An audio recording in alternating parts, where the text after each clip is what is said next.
Relax, sit down. Coming out of PE town. One drink, find a shot. Never mind your liver, get to Gino's spot. Gino spot! Get to Gino's spot. Gino spot! Have a laugh, have a giggle, and exercise your middle. Have a Gino shot. Gino shot! Get to Gino's spot. Gino spot! Get to Gino's spot. Gino spot! Have a laugh, have a giggle, and exercise your middle. Get to Gino's spot. Gino spot!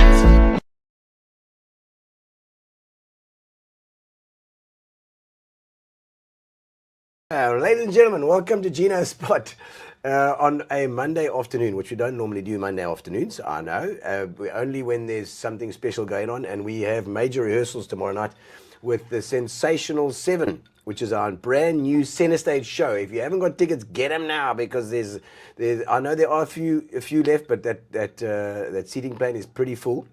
Wendy has tickets for you guys, so you can have a look there. There we go, Sensational 7. We are doing a tribute to Talking Heads Electric Light Orchestra, Fleetwood Mac and Supertramp, and then we are pitching them against the 2000s, which is Maroon 5, Coldplay, and Imagine in the right-hand corner, Imagine Dragons, Coldplay, and Maroon 5 weighing in at 500 kilos. Well, I don't know how much they weigh, but we're doing we're comparing them against each other, see who does the best. And it's a fantastic show. They are all good. I can promise you that it's sounding amazing. We've got a full 10-piece band with some brass, a little bit, 2 keyboards. We've got bass and drums with Ronnie van Jaarsveld on the bass. We swap around the instruments a bit. We have a lot of fun, and I'll be out front doing my thing as well in a couple of songs. So we're having a really good time with the show. Make sure that you book it at Bay West, center stage at Bay West. Tickets with Wendy. There's Wendy's number right at the bottom there if you want to give her a call. Give it a go. And we'll see you this weekend, the 21st. And then, of course, if you're in East London, Kukompo, we are there on is it the 11th? I can't remember now. I think it's the 11th. Speak to 11th of September. Speak to Wendy as well. You can get tickets there, and as well as with Zane at the Guild Theatre. We are back at the Guild Theatre, and I can't wait to do that again, because that's our good old center stage stomping ground. So we'll be doing it like we did back in the day, and we'll be back there on the 11th of September. Don't miss out. That is selling very fast. Already the tickets are, I think, more than 60% sold. So make sure that you get in there before it's completely sold out. And there we go. At the bottom of the screen, you'll see Wendy's as well.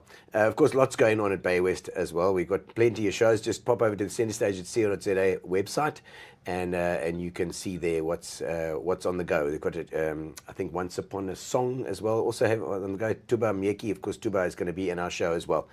So, ladies and gentlemen, let's not bugger around anymore. We have got, thank you to our sponsors, to Fitch and Leeds. The Fitch and Leeds guys have been with us since the very beginning, in the olden days. And yeah, I'm wearing my school shirt. You see the school shirt today. And as well as Pinion, who are amazing. They are our accountants, but they don't only do accounting, they also help out help mostly boere, especially the dairy farmers. So if you are a dairy farmer especially, they are specialists in that field. And they know how to ride a tracker. So pop into Pinion, have a look there as well, their website, pinion.co.za. Right. And now, today we have a special show. So we are doing it on a Monday. We are going to be rebroadcasting on Tuesday. So if you're watching Tuesday night, this is a rebroadcast. However, stay online, because we need your help as well. ELSEN Academy and Bugs Barclay, we've got him here in the studio today, and we're going to have a chat about ELSEN Academy and what they're doing and their quest for the new premises. So let's give it a go. Ooh,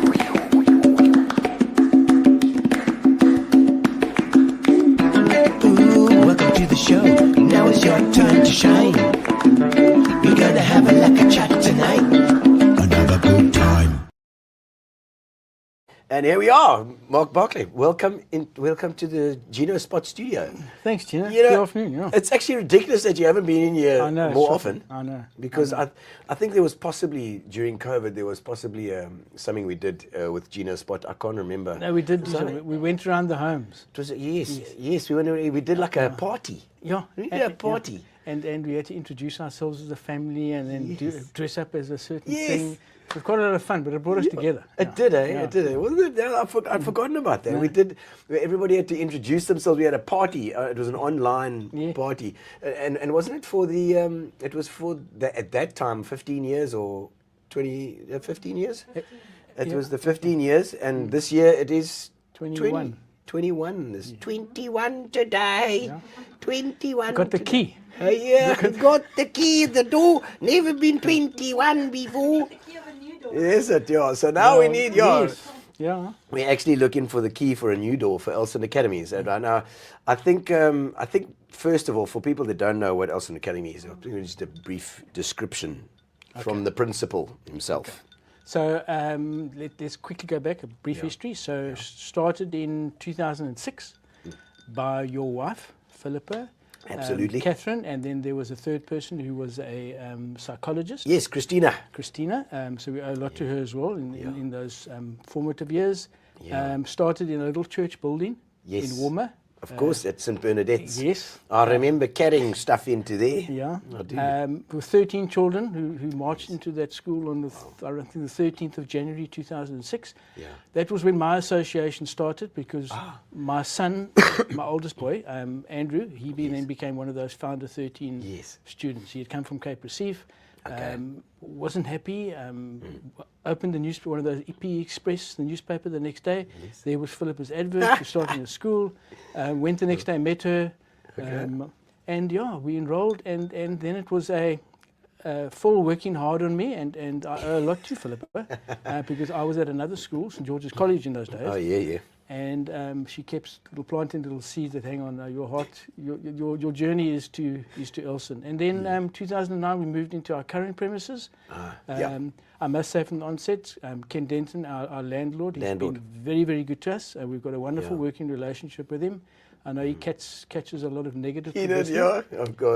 But I don't have a nasty word to say. He's been very kind to us. So that was my start then. And then from 2010 to now, so what's that? 17 years later. 17 years later, we've been in that building. And funny enough, Phil, again, her old school. So she almost in a way came home. Yeah, it was Holy Rosary before, and Ken Denton has done a beautiful job on that building. It is really, really lovely. But I mean, obviously, ELSEN is renting. Yes. So it's always better to have your own premises. I think that we all want that, but it's just one quick point about it is there are a lot of 25, 35 year, 40 reunion. Yes. And they all want to walk through the building, and it's so wonderful to watch them because their eyes light up.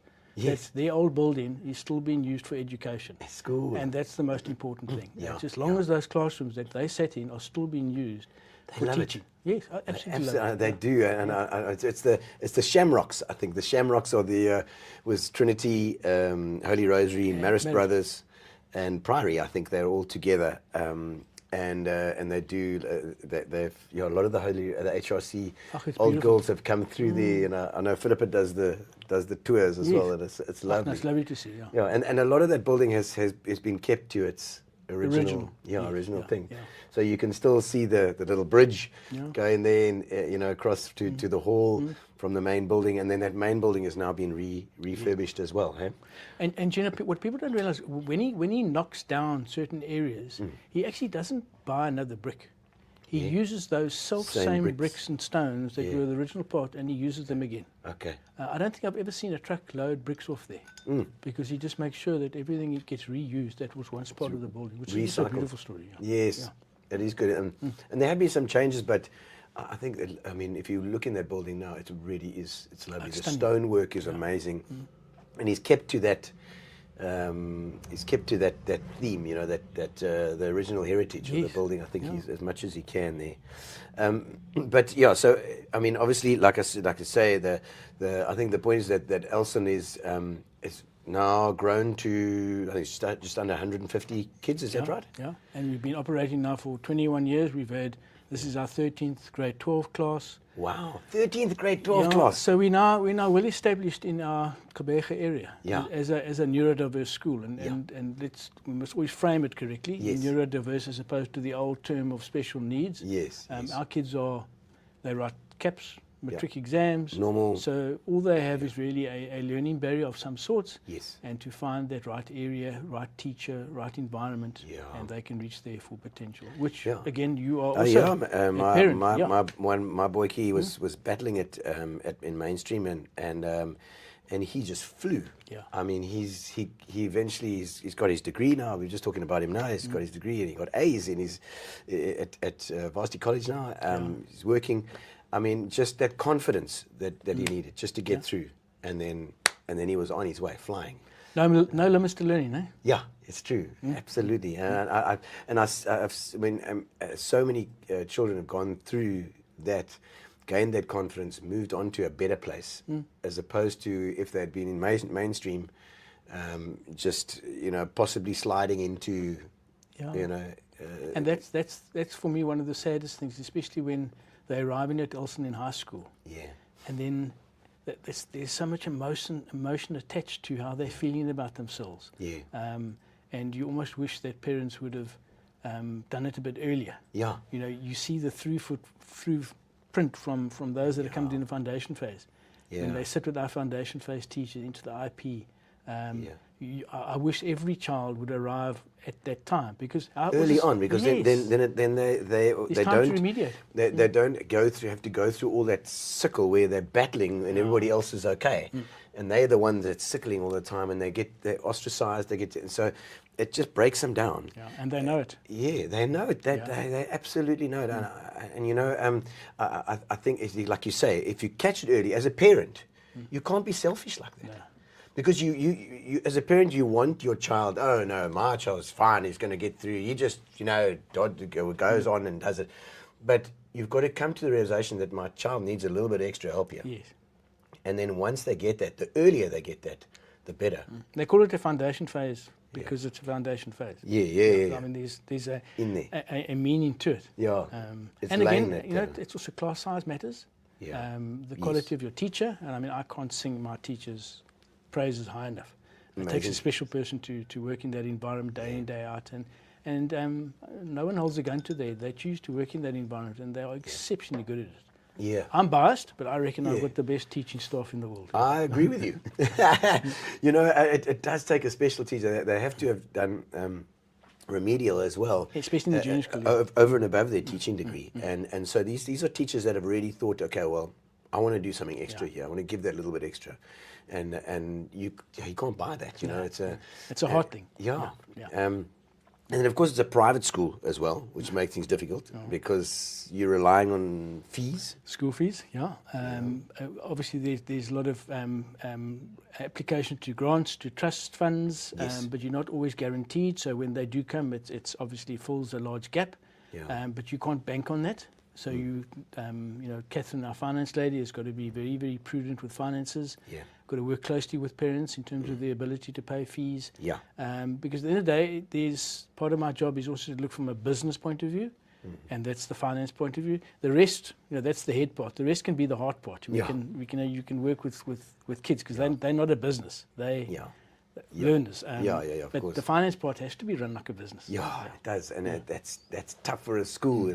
And I always, I always think some of these private schools are if a school's going on the stock market, it just was alarm bells for me for schools on the stock market. Yeah. Like what? Hang on, how does a school has got to take care of those kids? That's got to be their focus, and it's got to be financially. It's got to be the focus, and teaching has got to be the focus. Operationally, everything has got to be. So, how do you, if you've got to sort of make shareholders happy by giving them more money? How are you going to do that? Difficult. It's and I've got tough. greatest respect for heads who operate in that because obviously the heads can be taken to the teachers. You don't worry about the finances. Your job is the teaching side. So you have your relationship with the kid. Heads sit there with enormous pressure in terms of bums on seats.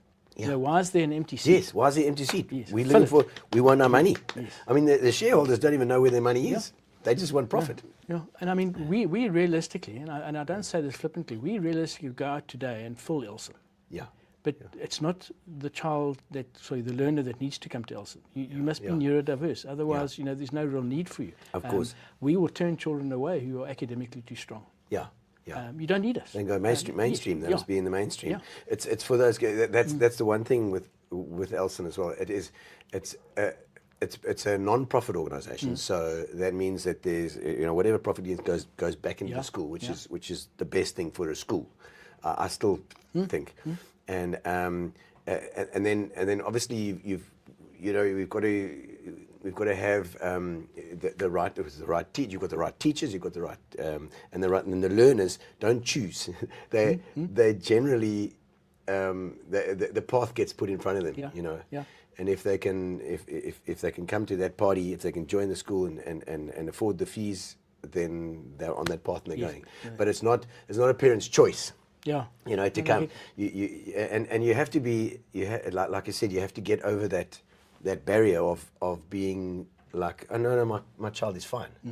The sooner you get them in, the better. So I would say for anybody who's out there who's got kids that are battling at school, the earlier you can get them and bring them to where would they go? They go to come visit. Well, I mean, most people would Google it. So neurodiverse options in Port Elizabeth, and ELSEN would come up, and then they would just send an email to info@elsen.co.za. And again, Gino, it's not like a marketing ploy. I have many conversations with parents who just want to come talk to me. Yeah, I don't want to come enroll my child, but I just want some advice. And I suppose, over time, being a father of two neurodiverse children myself, maybe I have gained a bit of experience in raising children. So a lot of the times, the moms, the dads are floundering a bit. It's a different road. There's that wonderful. I was on a plane to Belgium, but the plane diverted to Holland. Yeah. But Belgium's brilliant, but Holland is maybe not as nice, but it's still a nice place. Still a nice place, yeah. So certainly more neurodiverse than Belgium. Yeah. So I didn't mean to knock them in any way, but it's a different journey, but it's still a wonderful journey. And I mean, these kids teach us so much about life. Yeah. That in spite of the barriers and stuff, they still manage to get through, and they show grit, they show courage, they show determination. Because things don't just roll off the tongue. Yeah. They've got to work hard for it. But at the end of the day, when they've achieved that, and we have a valedictory like any other school, boy oh boy, when those grade 12s get up there in front of the whole school and they tell us about their journey. Amazing. I sit there with tears in my eyes. And I've heard some of the stories. It's beautiful. It's beautiful. Yeah. And the teachers who might have had difficult times with those kids, they also will. They're crying. Listening to this, it's all worth it. Oh no, it is fantastic.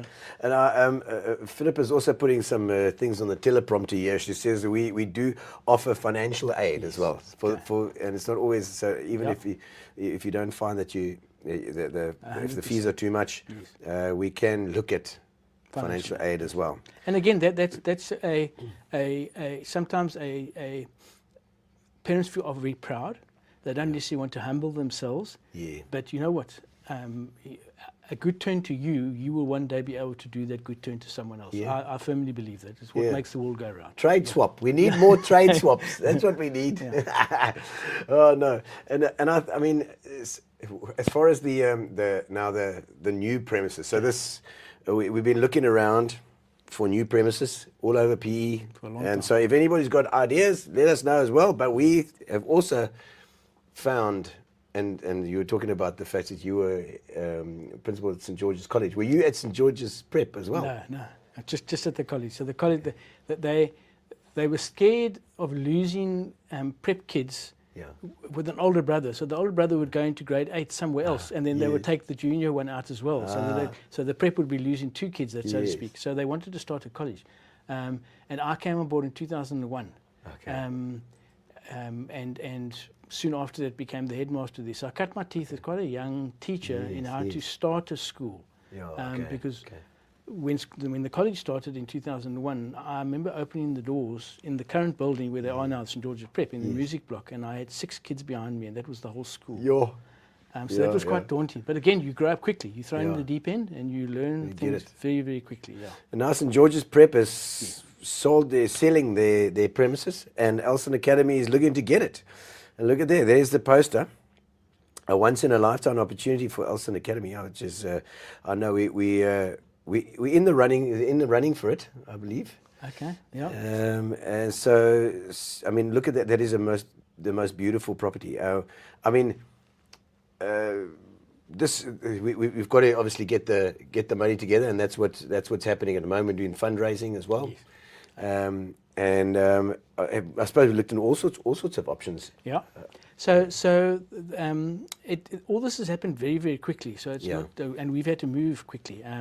They sent a letter not that long ago. It was in maybe June sometime, where they notified the parents that the school unfortunately was closing. One of our staff members has a child at the St. George's Prep. Yes. She immediately forwarded it to us, and then all our ideas sort of we started working overtime. The bottom line is that they had 2 phases. So the phase 1 was for organisations like ourselves and others to submit an offer. They would then scrutinise each offer, and if they felt that an offer was good enough, they would then sell to that person. Sure. Okay. Option 2 then, or phase 2, was then to go to auction. So any person that put in, any organisation like ourselves, because we also put an offer in, and any other organisation that put offers in, none of those offers were deemed to be high enough for their valuation. Okay. So they have now taken it to auction. And I always say to people when they start talking about auctions, one thing I do know about an auction, it needs 2 people. Yeah. Yes. So you take it to auction because you're hoping that there are 2 very interested parties that are going to push the price up. Of course it is. Yes. So they obviously want the highest price possible. I'm quietly sitting here hoping that there's just one person. Yes, they want to be there. What a marvelous. Yes, it's us. Yeah. And look. So I know that we've been meeting with all sorts of people and trying to raise funds. I think it's 150,000 or so has been raised already. Yeah. We're looking at 4 million there to try and add to what you've got to try and get this property. I mean, I think it's got everything, hasn't it? It's ready to move in. 30,000 square meters. It's got. I've done a sort of head count in terms of classroom space. So it would satisfy all the way. Remember, they go from grade 1 to 7, and then they always had a pre-primary. We go from grade 1 to 12. Yes. Plus we've got an RC class. Plus we've got we've got RC classes, and plus we've got vocational phase classes. Okay. So I've been asked. What's RC again? Remedial caps. Okay. Yeah. So I've been asked, would we need the whole building? Yes.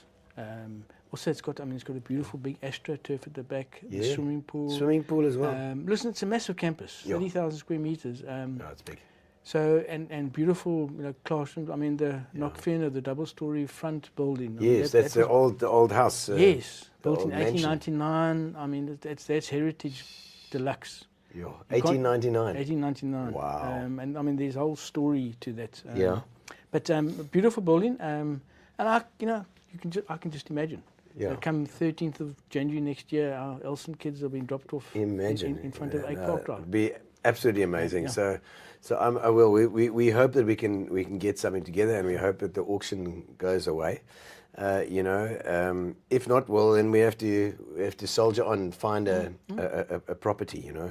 Something that we could use. Yeah, and I mean we are, like I said, we're well established now. So if our home is where our home is at the moment, needs to carry on.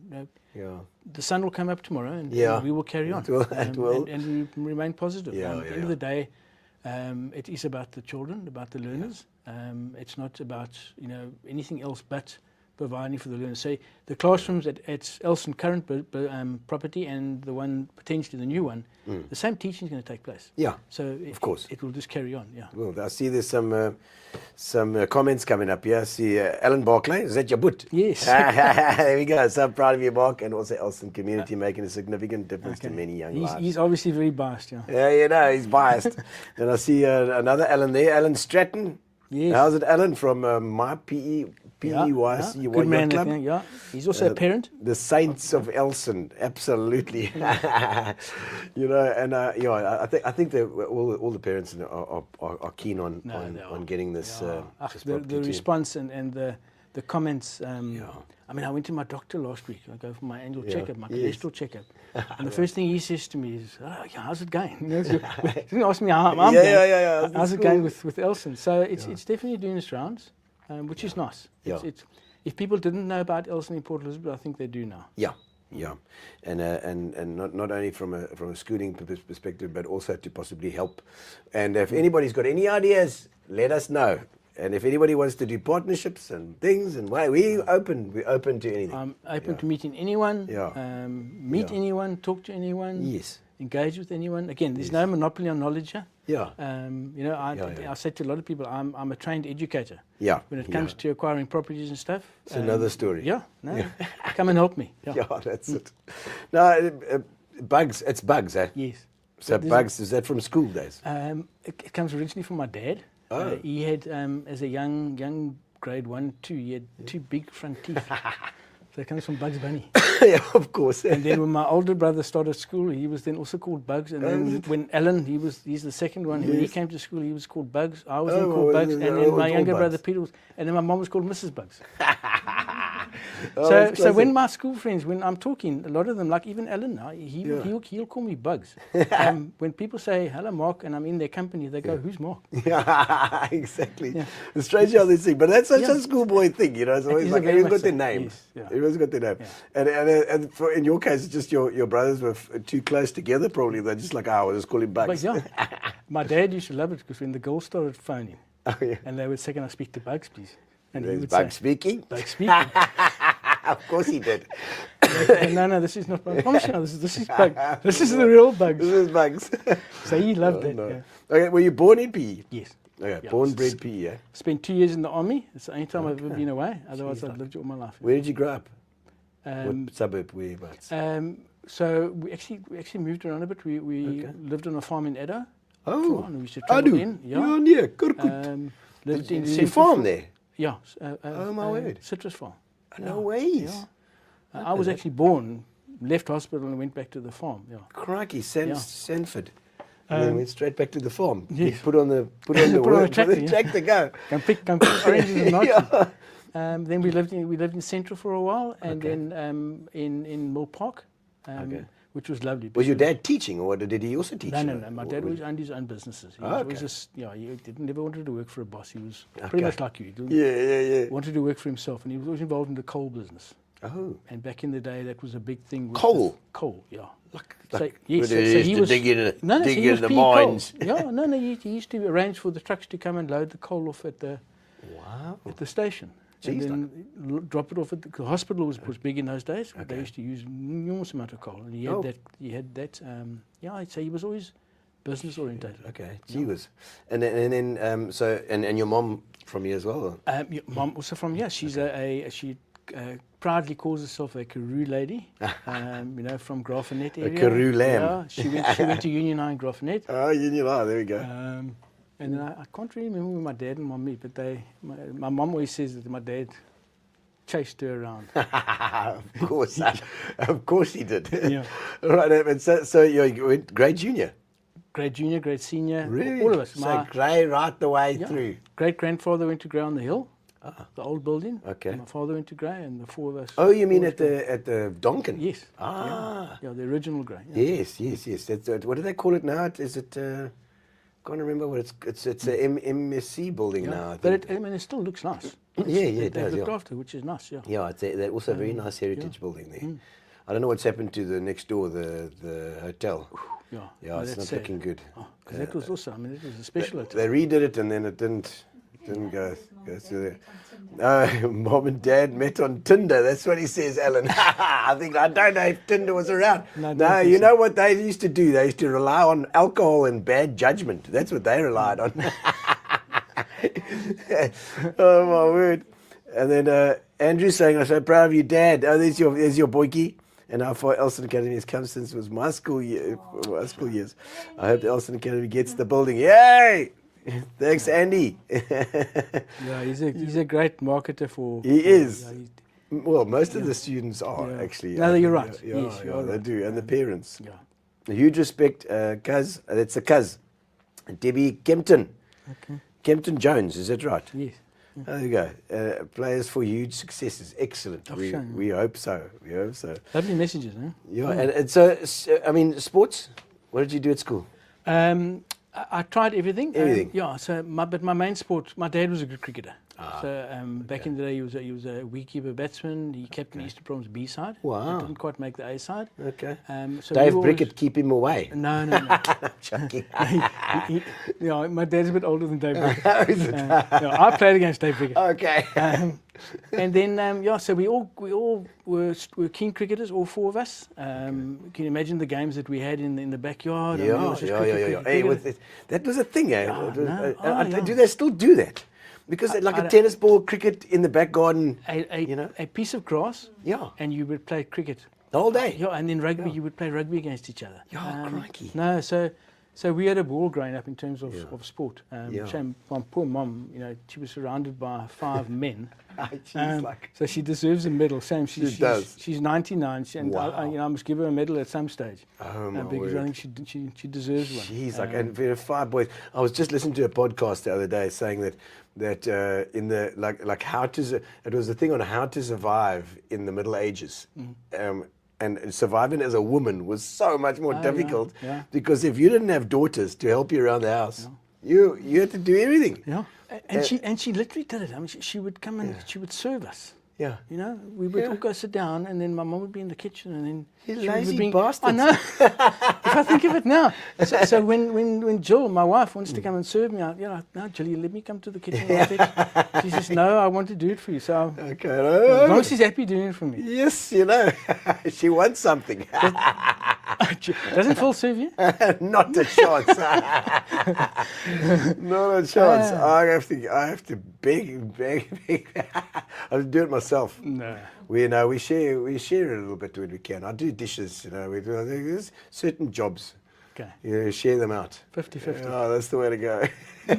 All right, so junior school, what did you enjoy at school? What did you listen, academics certainly not. Oh, not? No, school's about, you're meant to play sport at school. Oh, right. So of course. in the school time was just trying to get through that time so that I'd get to 2 o'clock and go and play sport. Yeah. So academically, I was never great. I just got by. I wasn't any great shakes. High school, I woke up because I realized, hang on now, you've got to make some of yourself. So started working a lot harder. Became a lot more studious. Managed to get my university pass. Good, And then went off to the army first. Which in itself was quite something different. Yeah. Came back and then went to UPE, the old UPE. Studied teaching. I remember having a talk with one of my teachers, one of my favourite teachers at school, and he said, "What Barclay? Because at Grey, they didn't recall you by your first name. Yes, it was all by surname. Barclay. What do you want to do with your life?" And I said, "I want to be a teacher." Yeah. And he probably rolled his eyes and said, "Oh my God, don't come teach me." Yes.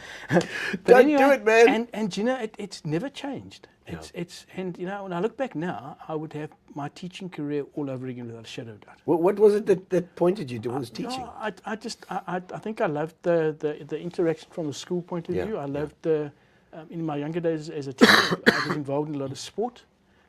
So going on sports tours with kids, coaching. I loved the coaching side, and then I got involved in hockey as well. So it became hockey and cricket. But then so you were quite good at hockey and cricket as well.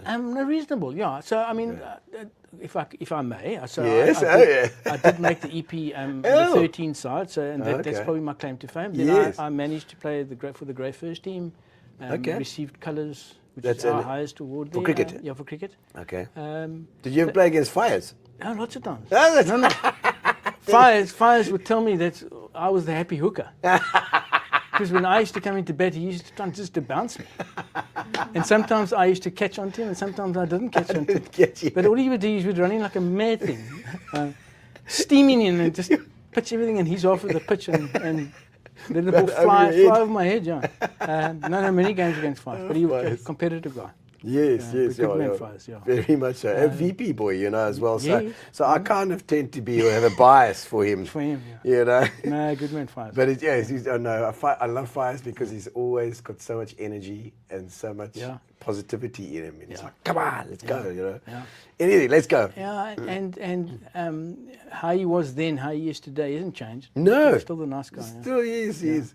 And I wonder when last he bowled the ball, I reckon, because he's a tall guy as well, so come down pretty quick. I should imagine those knees are quite sore now. But fine, you could appreciate, when you play sport like that, and then I was playing your first league stuff at university as well, so you build up incredible incredible friendships. Yeah, And now you see the guys later on, and it's like, you might not have seen them for a while, but you still interact with them like you were on a cricket same field. way. And it's so beautiful, And the thing about your schoolmates as well. Yeah.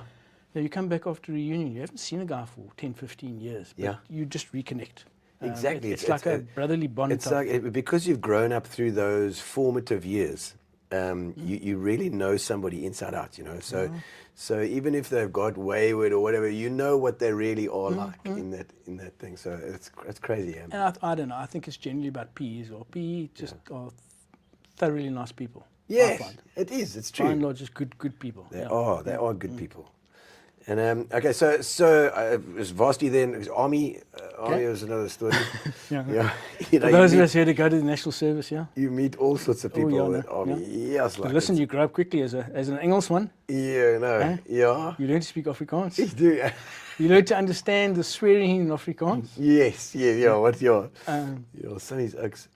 And the speed at which these would speak, this flippant Sassant, this and Corporal that and whatever, then it's But if you think of maybe 2 years is too long. Yeah. But certainly, there's merit in it, even if it's a 6-month thing for young kids to go through. I don't know. Yeah. I think I think there's arguments both sides for that. Obviously no one wants to go and fight in a war, but the discipline and the sort of the fact that you're all the same. Yeah. Everybody gets cut down. Doesn't matter where you come from in life. You get shaved, your hair gets shaved off, and you go and you get the same clothes, same underpants, same whatever, same boots, and in there you go and you have to do the same thing. Doesn't matter how rich you are. Well, nowadays, Mom, Dad, I'm going to have a gap year. Yeah. Now, gap year is that's something else. So we had a gap year in the army. We did, yeah. So it's sort of an enforced gap year. Yeah, gap year is kind of very like, we're going to go to England and go and work there. It's lovely. See the world. I suppose it's the new army. Our gap year was going to the bush. Yeah, exactly. In the bush and bloody to make your bed and do your dishes and everything. Okay, then so varsity, that must have been late 80s. So I left, my final year at varsity was 89. 89. Okay, and then I did my honours in history, so I did a 5th year. Oh. And then in January was on my last exam. So then my dad had said to me, stay at Boston and do your masters. I don't know, but anyway, I remember I had written my last exam, and back in those days, Dallas was playing.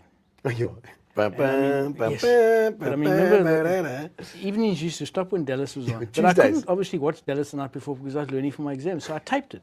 Yeah. So I got home at about 1 o'clock in the afternoon, and I made myself lunch, put my lunch on a tray, and I went and sat in the lounge, and I put the VHS tape in, and I pressed play. And as I pressed play, the phone rang.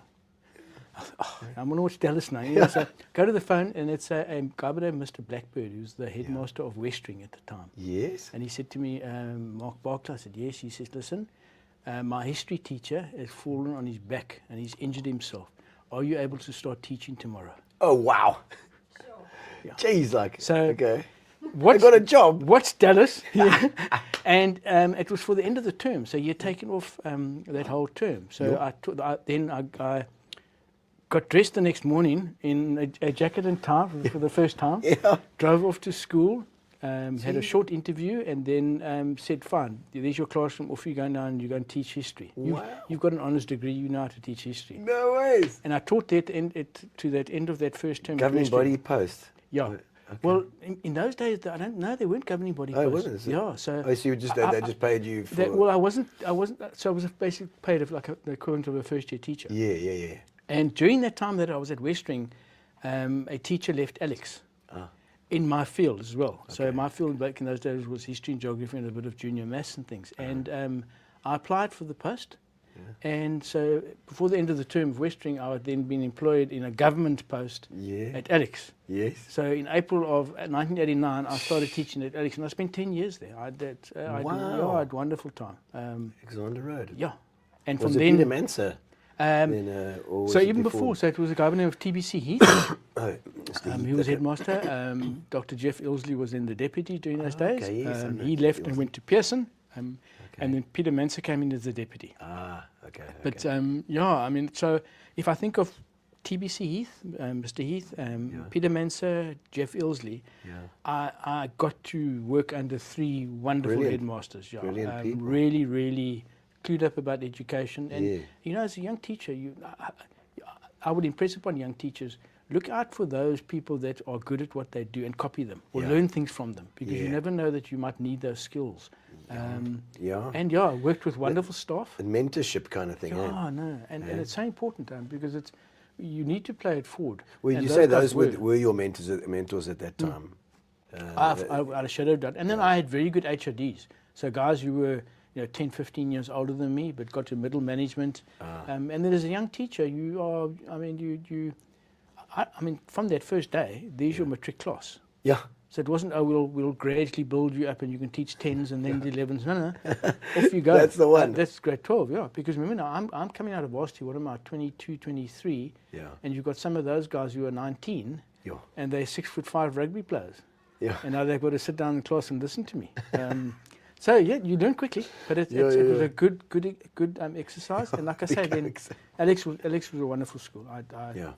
Fabulous school. Well, I think PE in general has really got good schools. Yeah. You know, if you look at the junior schools, and you guys, I'm sure, have got your feelers out into all those schools, because any kids that are battling in mainstream can then come into ELSEN. You know, so I mean, schools like Herbert Hurd, Clarendon Park, grade junior. All of them. The primary schools are amazing. Yeah. All of them, and then the high schools as well. You know. I say to people, and I unashamedly say, Port Elizabeth must be the best. Quebec must be the best city to raise young kids. Yeah.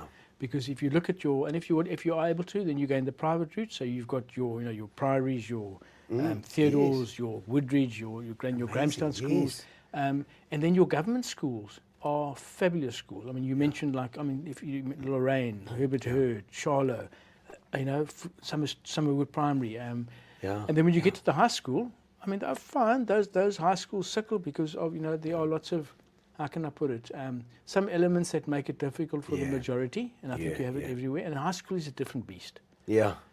It is really, really. I mean, you're dealing with different kids, teenagers. It's a different thing. And your hands, in a way, are also tied in terms of how enforceable you can be. Yes, so you've got to watch those things. Gee whiz, it's in all the new legislation. You can't just spare the rod. You can't. And nowadays you've got all different cultures. So as a high school teacher, it's incumbent on you to understand those cultures. So you're not just teaching a white English-speaking child. You are teaching a child who's from a black culture, from an Indian culture, from a coloured culture, Muslim, whatever. It's all in there. Everything's inclusive as well. This whole inclusive thing too is become it's obviously part of the education system now, where so I think a lot of schools have got sort of remedial departments and things, but I think those are for the kids that are just falling behind a little, and you can catch them and send them in. And a lot of schools are doing everything they possibly can to support those kids, which is I mean, it's a wonderful thing for them to do. But as Philippa well knows, it's one thing going to fetch a child for 1 hour a week. Yes. To try and remediate what a maths teacher might have done 5 hours in that week. And you're trying to fit it all in. Some kids just need that remedial environment all the time. 5 days a week throughout there. And again, it's not a death sentence. We've had wonderful success stories where children have been able to leave us and go back into mainstream. So, because I think that was originally the idea, was that it's a bridging school. So you bring the child in, you work with them intensely for a while, for a year, 2 years, and then back into mainstream, and they cope much better. That would be utopia. But it doesn't the always severity work of the barriers show you that, hang on, this is more long term. Take longer. Yeah, for sure. And I see there's another message there from Jill. How's it, Jill? You're awesome. ELSEN is awesome. Your passion for what you do at ELSEN radiates through. It's radiating. That's what it's doing. Thanks, Jill. You're the long-suffering wife. They also, yes, Jill is with the Learning Academy. She is. So we must talk about that. Yes. Tell me about that. Okay. So again, Philip, I must give credit to Phil, her brainchild. So there were Gino, quickly, we won't accept a child at ELSEN for two real reasons. The first one is you're too strong academically, so you don't need us. Your child, you're going to get bored, and you just don't need it. And the second one, if you behavioural issue. Yeah. ELSEN is not a dumping ground for children who can't behave themselves. I need to know that each child coming in, I can put that child in a classroom and the child's going to behave accordingly. Not every child, And not all the time, and not everybody. just be disruptive. So sometimes you come when you have problems with disruptive children. But the Learning Academy was more for kids that weren't, they're not really academically challenged, you know, so they can cope, but they're more emotionally challenged. They've maybe had bad experiences, or they're just going through a phase in their lives where they're not feeling great about themselves. So we then started what we call the Learning Academy now, which is to cater for those sorts of kids, those sorts of learners, and it's slowly grown over time. So Joel runs that as the HOD, and they operate out of a house in Walmer. You might know the house. 294 Villiers Road. I know that very well. and David Maxwell, who's Mrs. Max's son. Mrs. Max was a legendary teacher Yes, at P, the or school. Hollow P knows who Mrs. Max is, and they work very close together. And it's about meeting their emotional needs, but at the same time, you know, encouraging them from an academic point of view. So they've had, this is their 4th matric year now. And they've got 2 matrics this year. So it satisfies a massive need for children that don't want to wear uniform. Yeah.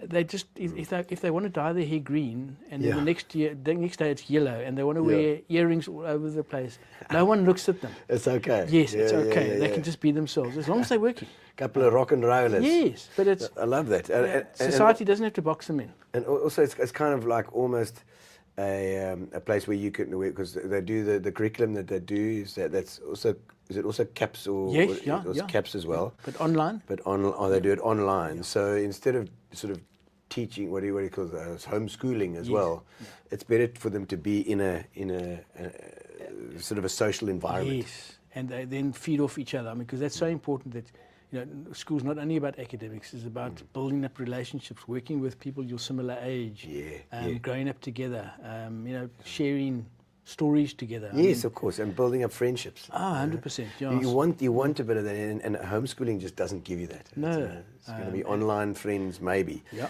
But you need to have those mates that you grew up with. And it takes, believe me, it takes a special parent to homeschool their own child. Yeah, a lot of people think that they can do it, and then when it actually comes about, man. Well, COVID. When When parents were forced to do it. Yo. I don't know how many parents came to me afterwards to say, listen, I am so appreciative of what you guys do now, because now I can fully comprehend it. Because remember, we were working through Google Classroom, and we were just, you know, we were videos, and then we would be giving exercises, because we wanted to make sure we were doing everything, because we were still asking those parents to pay school fees. So we needed to justify that by the quality of education we were given, even if it was, you know, online. Man, I remember that. I remember those days. Yeah. And I mean, nobody allowed in the classroom, so you've got to do it. Yeah. And I think ELSEN jumped on pretty early. Luckily, in that it was thing. It jumped in really early. we were so lucky in the sense that we had spent some time introducing it, and then COVID Already in had. March, and then we had started that process already. Yeah, it was It was a blessing in disguise. Yeah. It was, for sure. And so I mean, ELSEN's been your life now for the last 17 years, you say. Principal there, and the team is amazing. I mean, I know the directors, yourself, Philippa and Catherine, and Tanya as well. And soon new addition in Lisa Stevens. Yes, Lisa, of course, yes. And we were just talking about Mrs. Max, and she, you know, that she was for me as well the epitome of the ELSEN teacher in that, and just the way that she dealt with the kids, and they all have got that. It's a love. It's a family. It's hugs in the morning. It's, you know, small classes, and they've got that homely feeling. Nobody gets chastised. Nobody. There lots of different children there. They don't have to conform to the standard. And not always easy. I'm going to give you even today. I was with the grade 7 maths class, and I felt myself getting not angry, but getting frustrated because I'm explaining it away, but you're choosing not to follow my way of it in the maths class. Yes. And I must practice what you preach, because now I say, listen, I need to walk away, I need to go and stand outside for a while, and then come back. But it's because we can't, those kids can never see us get frustrated with them, because that's what they were like at their other school. Absolutely. We dare not do that. Yeah. And it's just little things all the time of saying, well, I'm not Put going to allow reminders. myself to get frustrated. Because they don't need to see their teacher getting frustrated. Yeah. I'm struggling. Don't get frustrated with me. I'm Well, trying my you best. can't blame you. You're from Grey, So the Grey guys are going to be, that's, Grey's like a standard down the line. You fit in or bugger off kind of thing.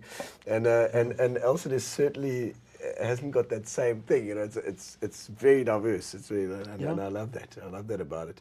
That's where the musicians come from, Mark, and the artists. That's where they are. Yeah. A lot of people used to say. And look how successful they become. I know, amazing, and from children that could have fallen into a trap of doing the wrong things, hanging with the wrong people, Getting labelled. getting labelled. Gino, yes, getting labelled. Oh, Yeah.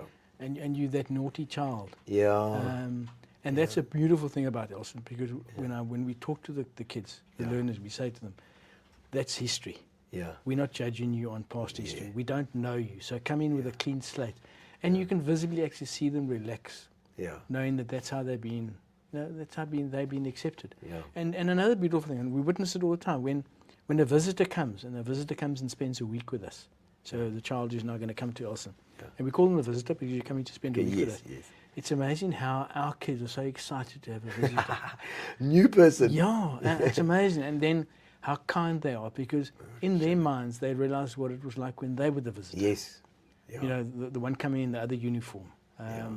So I always say to them, listen, when you come in to visit, you're going to have lots of friends because they want to be your friend. But I mean, it's such a beautiful thing to be able to say. It is. That's how you're going to be received as a visitor into your potential class. Open to anything and not judgmental. It's one thing with my youngest as well. Also being there as well, he gained an empathy that other kids don't have. You can't buy that, or you can't teach that. No, you can't. Yeah. He gained that empathy from ELSEN.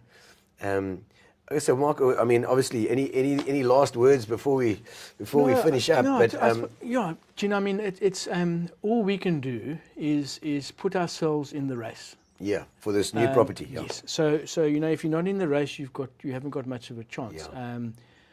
I know I'm realistic in the sense that I know that I'm up against it, but that's not going to stop us from believing. Yeah. And if it is we the go. plan A, that is for us. This, like we say, there once in a lifetime opportunity for us. If that's going to be our new forever home, and I believe it has the potential. Yep.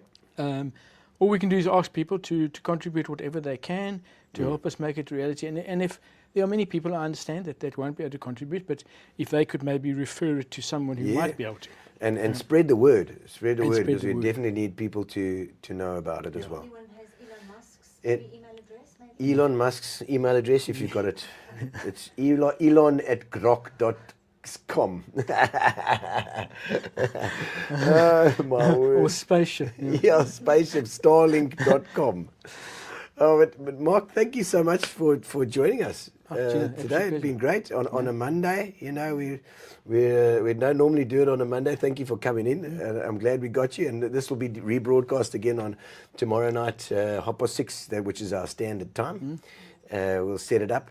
And thank you to Pinion and to Fitch and Leeds, our sponsors.